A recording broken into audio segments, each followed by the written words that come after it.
आपण आता कळंब चांडोली जिल्हा परिषद गटात आलो आहोत। या ठिकाणी काही महिला भगिनी आहेत, त्या महिला भगिनींकडून जाणून घेणार आहोत का या ठिकाणची राजकीय परिस्थिती कशी आहे ताई?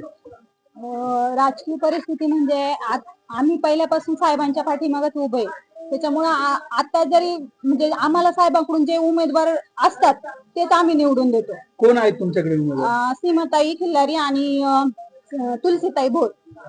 या तुलसीताई भोर यापूर्वी देखील या जिल्हा परिषद गटामध्ये सदस्य राहिलेले आहेत, त्यांच्या माध्यमातून काही कामं झालेली आहेत का? भरपूर कामं झालेली आहेत। त्यांना आम्ही जे काम त्यांच्याकडे आम्ही घेऊन जातो ते काम त्या नेहमी करतातच, म्हणजे पूर्णच असतं ते काम।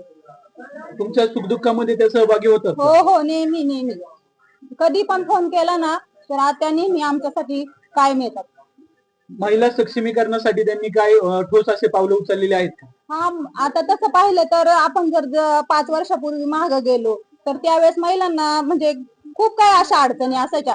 तसं आता तसं वातावरण नसतं। आता आपल्या कोणत्या पण महिलेला, सर्वसाधारण महिलेला वाटलं ना का मला आता ही अडचणी मी एखाद्या मोठ्या कार्यकर्त्याला सांगू शकते, तिने सांगितलं का तिची सगळी कामं होऊन जातात।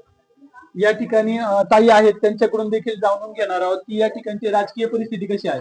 चांगलं साहेबांच्या पाठीमागत या ठिकाणी आपण पाहू शकतो की वळसे पाटील यांनाच खंबीरपणे साथ मिळणार असल्याचे या ठिकाणचे ग्रामस्थ सांगत आहेत।